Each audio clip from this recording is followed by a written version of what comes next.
السلام عليكم ورحمة الله وبركاته. أهلا بكم في قناة بلا حدود.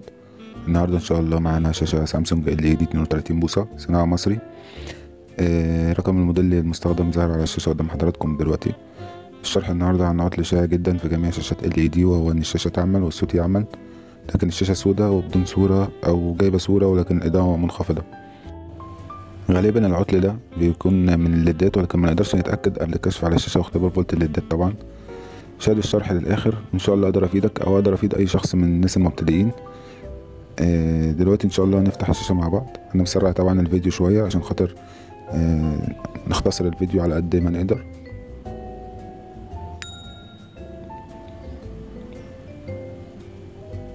كده أنا فكيت المسامير.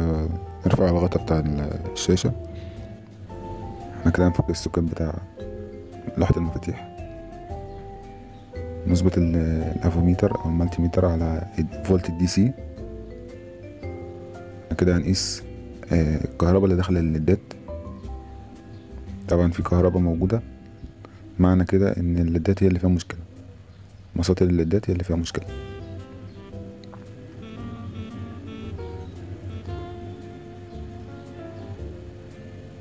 هنفك السوكت بتاع الليدات، فك السماعات، سوكت السماعات ده، فك السماعات بالراحه. ده كده التيكون، ودي الفلاتة اللي موصلة التيكون بالمين بورد. فكها بحرص برضه عشان ما نبوظ السوكت بتاعها. هنفك برضه باقي الأجزاء عشان نقدر نوصل للليدات. ده طبعا شاسيه موجود فوق التيكون، مربوط مسمارين كده، بنفكهم عادي وبنشيله بالراحة عادي، يطلع معانا على طول. هنا طبعا هنفك الكليبسات، في كليبسات بلاستيك كده هي مش باينة في التصوير، هنفكها واحدة واحدة كده لحد ما نطلع الفريم اللي ماسك الغطا اللي فوق الشاشة. دي دلوقتي الشاشة قدام حضراتكم، ودي طبعا الفلاتة اللي فيها الكوف. نكون حريص جدا قوي قوي وانت بتفكها. هي بتطلع معانا بسهولة جدا زي ما حضراتكم شايفين. هي طلعت كويس جدا. المهم تفكها قبل ما ترفع الشاشة من مكانها عشان ما تتقطعش منك وانت بتفكها. انت بس تفكها الاول قبل ما ترفع الشاشة من مكانها، عشان ما تجيش ترفع الشاشة ويحصل فيها مشكلة. واهم حاجة تكون مجهز مكان للشاشة قبل ما تفكها من مكانها عشان تشيلها وتحطها في مكان ثابت على طول. هنفك الكليبسات البلاستيك اللي هي كانت اصلا القاعدة بتاعت الشاشة، الشاسيه بتاع الشاشة. كل حاجة باينة يعني بالراحة كده. انت اهم حاجة يكون عندك صبر في الحاجات دي. لو ما عندكش صبر ودي لحد بيفهم وراح دماغك. الشرح ده طبعا للمبتدئين، عشان كده انا جايبه واحدة واحدة بالتفصيل. انا مسرع الفيديو شوية لكن جايب فيه يعني الحاجات المهمة، هي دي الموضحة في الفيديو. طبعا هتشيل الحاجات دي بالترتيب كده، حاول ان انت ما تلخبطهاش، يعني ما تحطش حاجة فوق حاجة. دي الكليبسات اللي ماسكة الغلاف الابيض ده اللي بيبقى عاكس اضاءة الليدات. دي الكليبسات بتاعته، تفكها برضو بالراحة كده عشان دي ممكن تتكسر منك وانت بتفكها.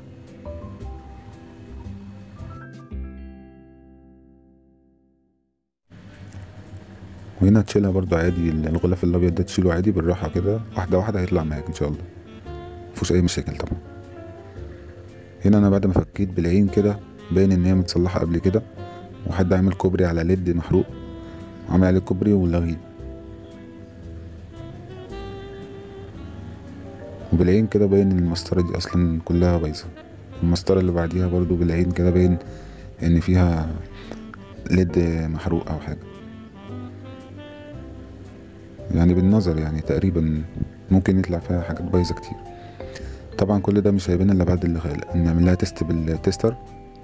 التستر ده بتاعنا طبعا عملناه في حلقة قبل كده، اللي ما يعرفش بيتعمل ازاي هتلاقي الرابط موجود في اسفل الفيديو ان شاء الله. رابط الحلقة بتاعته موجودة في اسفل الفيديو. نختبر الليدات كده مع بعضينا. شغالة، ودي شغالة،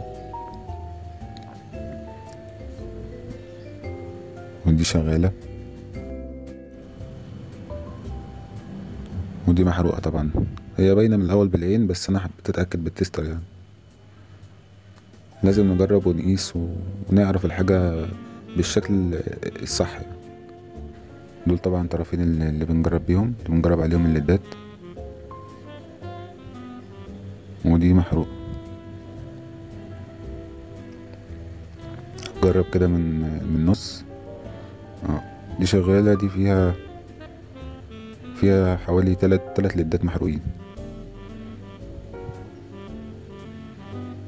ودي ضايعة مفيهاش امل. طبعا احنا كده عندنا مسطرتين محروقين و3 سلام، بس الصح اللي انت تغيرهم كلهم عشان تتجنب اي اخطاء بعد كده. الصح ان انت فعلا تغيرهم كلهم، ما تغيرش المحروق بس، لان خلاص هي له عمر افتراضي وخلاص. يعني انت لو غيرت المحروق بس بعد حوالي 3-4 شهور هتلاقي اللي ما اتغيرش اتحرق تاني، يبقى انت هتفتحه تاني وتعمل كل ده تاني. فانت تغير الطقم كله، المجموعة كلها، لان هي ليها عمر افتراضي حوالي 3000 ساعة، والنضيفة الأصلية حوالي 5000 ساعة. الليدات دي طبعا أنا بشتريها بالجملة. الليدات دي الأصلية طبعا، حاول إن أنت تركب الحاجة الأصلية متسترخصش، عشان تعمل سمعة لنفسك ولمكانك. لو أنت عندك مركز صيانة تعمل سمعة لنفسك كويسة، وما تركبش حاجة رخيصة، وركب دايما الحاجة الأصلية عشان خاطر سمعة مكانك. إلا بقى لو الزبون هو نفسه عايز يوفر فهو حر بقى. دي تبقى الأصل من اللي أنا بغيرها. اللي طبعا الليدات دي الأصلية، لو حد عايز يعرف أنا جبتها منين، الرابط بتاعها هسيبهولكوا أسفل الفيديو إن شاء الله. حابب تشتريها من على النت تشتريها من على النت، لو عايز تشتريها مني هسيبلك رقم الواتساب بتاعي، لو حابب تتعامل معايا اتصل بيا أو تتواصل معايا وأنا تحت أمرك في أي وقت. هنركبها بالراحة كده، كل حاجة بالراحة بتعمل كويس. يعني انت المهم أهم حاجة تكون عندك صبر في الشغل ده.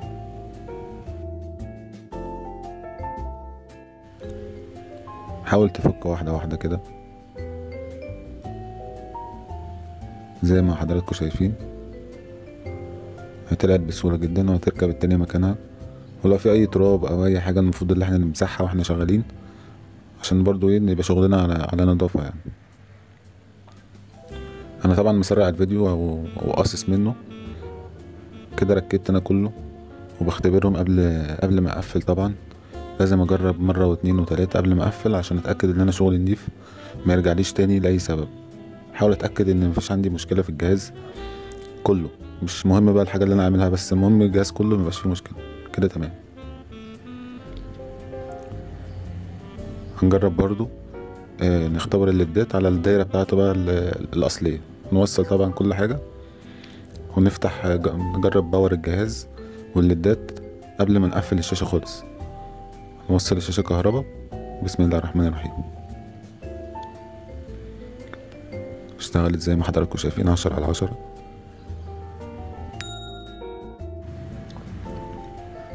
مفيش أي مشكلة فيها، كل الليدات نفس مستوى الإضاءة لأنها الأصلية طبعا. كده انت الشغل ده تقفله وتضمنه وما تقلقش منه خالص يعني.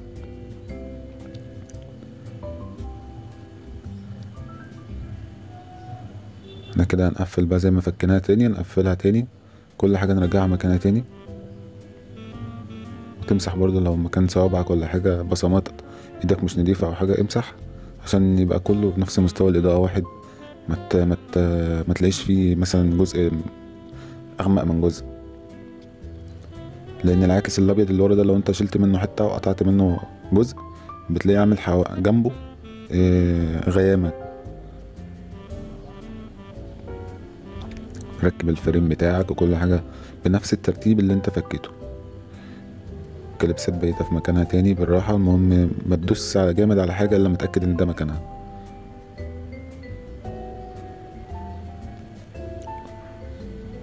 تركب الشاشة تاني، وانت بتركبها برضو تكون حريص من التيكون. يعني التيكون ده تكون عينك عليه وانت بتركب، والشاشة تكون في ايدك برضو، ما تقرص عليها قوي عشان متتكسرش منك. تركبها بالراحة كده طبعا، وتتأكد قبل ما تركب الفريم ده تتأكد ان الشاشة ركبت في مكانها مظبوط. تأكد قوي لان مهم، لو انت ركبت الفريم وهي مش راكبة خلاص هتتكسر منك. كده انا قفلت الفريم قلبت الشاشة، اقفل الفلاتة في التيكون تاني. تركبها برضو لو لقيت فيها تراب او حاجة مش نضيفة لازم تمسحها، تقفلها كويس وخلاص. كده هنعمل تجربة سريعة ان شاء الله. قبل ما نقفل الشاشة. نجربها كده اختبار سريع، نشوف الصورة مظبوطة ولا ايه تمام قبل ما نقفل يعني. كده الحمد لله تمام، حضراتكم شايفين الصورة.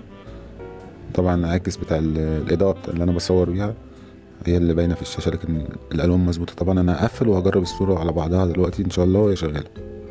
بس قبل ما نقفل لازم نقيس الفولت اللي دخل للليدات، نتأكد إذا كان مظبوط ولا مش مظبوط.